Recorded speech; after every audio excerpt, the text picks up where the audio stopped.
Good day, everyone. Our topic is global food security. Good day, everyone. This is for educational use only. Our group is allowing our instructor, Mr. Roldan Ardinis, to use this as an educational material. Objectives. Our fellow classmates may be able to learn the following. 1. Learn about the key indicators used to measure food security at local, national, and global levels. 2. Study how global issues such as climate change, population growth, and economic disparities affect food security. 3. Encourage critical thinking about how these solutions can be implemented effectively to address food security challenges worldwide.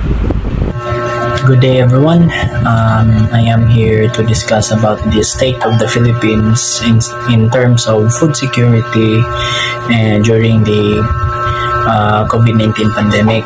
So, all know that COVID-19 was one of the worst pandemic ever faced in the Philippines. So, the Philippines faced a lot of challenges that includes lockdowns, restrictions that disrupted the food chain in the Philippines, leading to difficulties to access in accessing food for many people, especially for those vulnerable communities, such as places where the cases of the COVID-19 is high.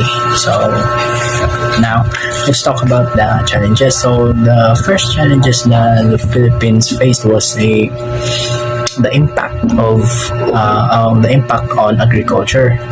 So during that COVID-19, the impact in the agriculture was that the laborers or the farmers can't plant or harvest and transport their goods. This leads to decreasing the production food productions and increasing the prices of the crops.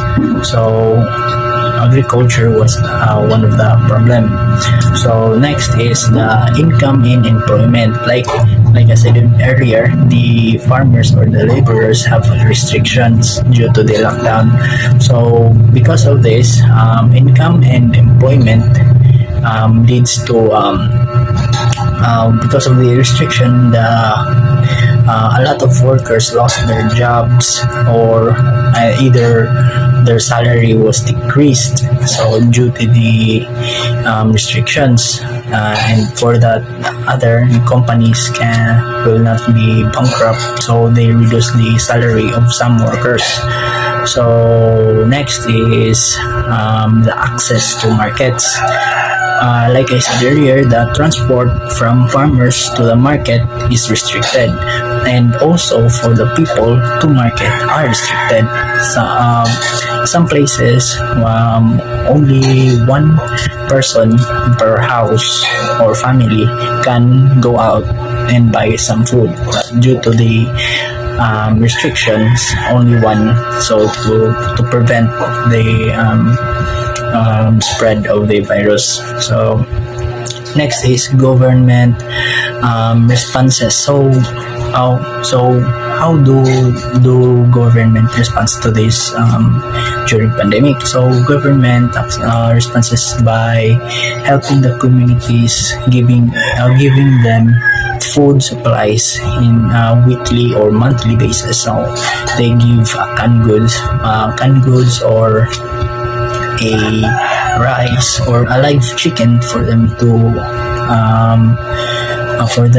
cook, for them to have a reserve food in case. So the next is lastly. So, good day sir, I am Engine Cadet Aliamuin Jumel, and my topic is identify the factors leading to global food security. So, global food security is influenced by various factors including climate change, population growth, land degradation, water scarcity, economic factors, political instability, nutrition and health addressing these factors requires a multifaceted approach involving stakeholders from governments, international organizations, and private sectors to promote sustainable agriculture, improve infrastructure, support smallholders, farmers, and ensure equitable access to food resources. Several factors contribute to global food security. So first is climate change. So climate change is erratic weather patterns, extreme events like droughts and floods, and rising temperature impact crop yields and food production. So second is population growth. The population growth, the increasing global population puts pressure on food production system to meet the growing demand for food. So next is land degradation. So land degradation, soil erosion, desertification, and deforestation reduce the amount of arable land available for farming, affecting food production. So next is water scarcity. So limited access to clean water for irrigation purposes affects crop yields and agriculture productivity. So economic factors, poverty and income inequality can limit access to food, particularly in developing countries where food affordability is a significant concern. So six is political instability. So conflict and political instability in certain regions can disrupt food production, distribution, and access, leading to food shortage and insecurity. So next is technology and innovation. So advancement in agricultural technologies such as improved seeds, irrigation techniques, and farming practices can enhance productivity and increases for food security. So next is trade policies. International trade policies and regulation can affect food ability and access by influencing production, distribution, and prices of food commodities. So lastly is nutrition and health. So ensuring access to nutrition food is essential for a food security, as malnutrition and related health issues can undermine overall well-being and productivity. So this is the whole summary from the topic. So addressing the factors requires a comprehensive approach involving governments, international organizations, and the private sector to promote sustainable agricultural practices, improve infrastructure, support smallholder farmers, and ensure to equitable access to food resources. That's all. Thank you. Global food security is influenced by various factors, including agricultural productivity, climate change, economic access, infrastructure and supply chains, political stability and governance, social factors, trade policies, and health and nutrition programs. The COVID-19 pandemic significantly impacted food security in the Philippines, with disruptions in supply chains, economic impact, agricultural challenges, and malnutrition. The government implemented financial aid programs, food distribution initiatives, and efforts to stabilize food prices, but the effectiveness varied across regions. Local governments and communities played a crucial role in supporting food security through community gardens and local food distributions. Key takeaways from the pandemic include enhancing local production, improving supply chain resilience, implementing economic safety nets, promoting sustainable agricultural practices, and enhancing public health initiatives and nutrition education. By addressing these factors, countries can improve their food security and better withstand future shocks, whether from pandemics or other global challenges. My topic is all about identify the factors leading to global food security and examine the state of the Philippines in terms of food security during the pandemic. Global food security is influenced by various factors including agricultural, productivity, distribution, system, access to markets, economic stability, climate change, and political stability. Efforts to ensure global food security involve providing agricultural practice, investing in infrastructure, promoting sustainability, farming methods, reduce food waste, and addressing poverty and inequality. Examining the state of the Philippines in terms of food security during the pandemic, several factors come into play. First is agricultural productivity. The Philippines relies heavily on agriculture, but the sector faced distribution during the pandemic due to labor shortage, restriction on movement, and supply chains distribution. Second is economic impact. Economic downturns can exacerbate food insecurity as loss of income can limit people's ability to access food.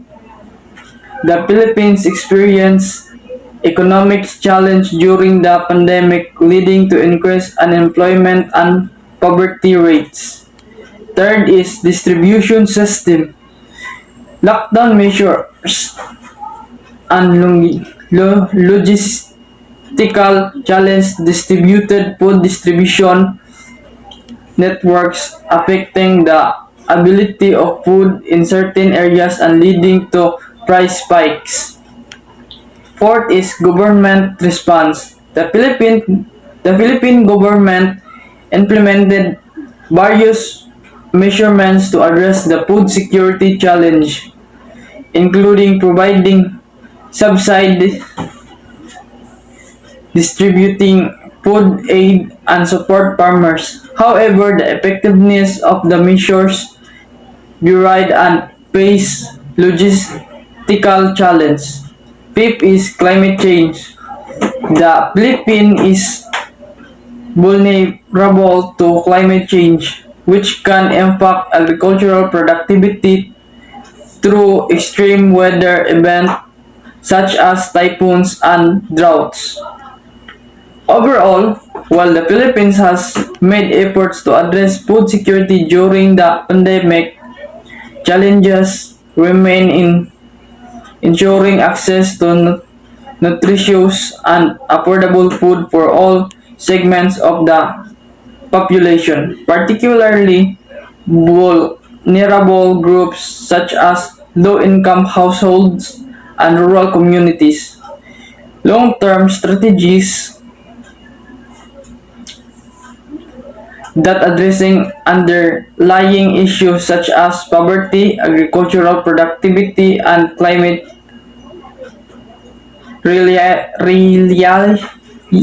resilience are essential for improving food security in the Philippines and globally. That's all. So in the case of the Philippines during the COVID-19 pandemic, the country faced several challenges regarding food security. So first is supply chain disruption. Lockdowns and restrictions on movement disrupted agricultural supply chains, leading to difficulties in transporting and distributing food products. So second is loss of livelihoods. Many Filipinos lost their jobs or experienced reduced income due to the pandemic, making it harder for them to afford food. Number three is increased food prices. Disruptions to supply chains and economic instability lead to spikes in food prices, further exacerbating the affordability of food for many households. Fourth is vulnerability of small-scale farmers. Small-scale farmers who play a crucial role in food production in the Philippines face challenges such as a lack of access to markets and inputs, affecting their ability to produce and sell food. Government response. Fifth one. The Philippine government implemented various measures to address food security concerns, including providing financial assistance to farmers, implementing price controls on essential goods, and distributing food aid to vulnerable population. Six is community initiatives. Non-governmental organizations and community groups also played a role in addressing food security issues by providing relief goods and supporting local food production and distribution efforts. Overall, while the Philippines faced significant challenges in terms of food security during the COVID-19 pandemic, efforts from both the government and civil society helped mitigate some of the impacts and ensure that people had access to adequate food. However, ongoing efforts are needed to address the root causes of food insecurity and build resilience to future crises.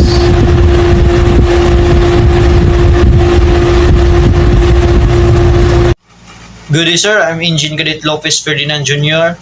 So, my topic is, what are the 5 components of food security? So, first is sustainability, second is resilience, third is cultural acceptability, fourth is gender equality and equity, fifth is governance and policy environment. So, first is sustainability, focuses on the long-term viability of food production system, ensuring that they can continue to meet the needs of current and future generation without compromising environmental or social well-being. So, second is resilience, addresses the ability of individual, communities, and food system to withstand and recover from shocks and stresses such as climate change, economic crisis, or conflict without comprehending food security. So, third is cultural acceptability, recognize the importance of food preference, traditions, and cultural practices in shaping dietary patterns and ensuring that food is culturally appropriate and acceptable to diverse populations. Fourth is gender equality and equity. So, acknowledges the roles and rights of women and men in food productions, assist the decision-making processes, ensuring that food security and interventions promote gender equality and empower marginalized groups. Fifth is governance and policy government. So, refers to the legal and institutional frameworks, policies, and governance structures that influence food productions, distributions, and access. It includes issues such as food sovereignty, trade policies, land tenure, and social productions programs. That's all, sir. Thank you. Good day everyone, good day sir, and good day classmates. My topic is all about what are the 5 components of food security. Number 1, availability. 2, access, utilization, stability, and quality. Let me explain to you the first. The first is availability. Refers to the consistent supply of food whether produced locally or imported to meet the dietary needs of the population. The second is access. Encompasses economic and physical access to food. It includes factors such as affordability, transportation, and distribution channels to ensure that individuals can obtain food easily. Number 3, utilization. Addresses the ability of individuals to use food efficiently to meet their nutritional needs. This involves factors like dietary diversity, food safety, hygiene, and appropriate preparation methods. Number 4 is stability. Ensure that the food supply remains consistent over time, even in the face of various shocks such as economic downturns, natural disaster, or conflicts. The last one is quality. Quality refers to the nutrition, value, and safety and integrity of the food supply. It involves considerations such as nutrient content, absences of contaminants, and adherence to food safety standards. That's all of my topic. What are the five components of food security? Thank you. Good day, everyone. My topic is what are the threats to global food security. So, as you can see, global food security faces numerous threats that can disrupt the availability, access, and utilization of food.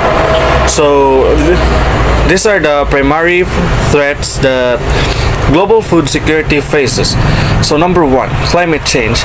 As you know, we have a extreme weather events. For example, increased frequency, droughts, floods, hurricanes, and heat waves that can damage the crops and reduce agricultural yields. Changing growing condition. Altered precipitation patterns and temperature shift can make traditional farming areas less productive. So next is sea level rise. Coastal agricultural areas may be inundated, leading to lost arable land. So number 2, we have environmental degradation. So what are these three causes? So we have 1, soil degradation. Overuse of chemical fertilizers and pesticides, deforestation, and poor agricultural practice can lead to soil erosion, reduced fertility, and desertification. So the next one is water scarcity. Over extraction, the groundwater and pollution of water bodies limited the availability of water for irrigation. Next is biodiversity loss. So decline in pollinators and beneficial organisms due to habitat destruction and pesticide use can negatively impact to the crop production. So number 3, we have economic factors. Market volatility, fluctuation in global commodity prices can affect the affordability of food. Next is the poverty. Poverty, the economic instability and income inequality can limit people's ability to purchase sufficient food. Next is trade barriers. So tariffs, export bans, and trade restrictions can disrupt food supply chains and increase prices. As you know that our food increases daily because of it. Alright. Next is 4. Political instability. Conflict and war. Armed conflicts can disrupt food production, supply chains, and access to markets. Poor governance, corruption, and inadequate infrastructure and lack of investment agriculture can hinder food security efforts. Good morning, everyone. Good morning, sir. So, my topic is what are the threats to global food security. So there are 6 factors of food global security. The first one is climate change. Erratic weather patterns, extreme temperature, and natural disaster can disrupt agricultural production and reduce crop yields. Second, water scarcity. Growing populations and competing demands for water exacerbate shortage, affecting crop irrigation and livestock farming. Third, soil degradation. Soil erosion, salinization, and depletion of nutrients decrease land productivity and limit agricultural output. Fourth, pests and disease. Invasive pests and plant disease can devastate crops, leading to significant losses in food production. Fifth, conflict and stability. Wars, civil unrest, and political instability disrupt food distribution system, hinder agricultural, and displace population, and exacerbating food insecurity. The last is economic factors. Economic factors, poverty, income inequality, and fluctuating food prices can restrict access to nutritious food and vulnerable population. In overall, all factors are addressing these challenges requires a multifaceted approach involving sustainable agricultural practices, resilient infrastructure, equitable economic policies, and international cooperation. That's all.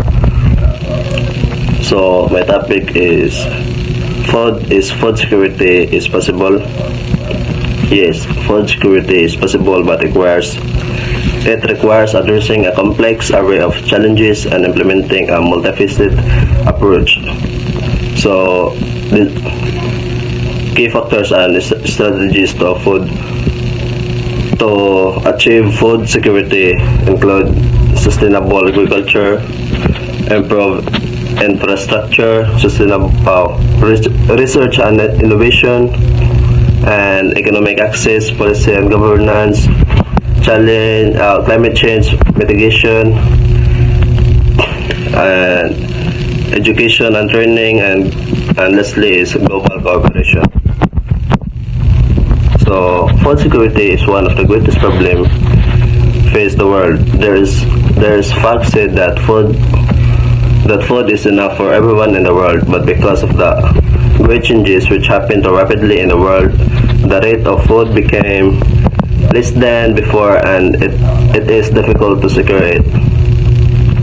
So food security is very important to ensure that everyone has enough to eat and families can build their communities without worrying about securing their life. To meet global needs, food production must be doubled in the next years in order to solve many issues such as starvation and malnutrition and associated health. So that is all. Thank you and God bless.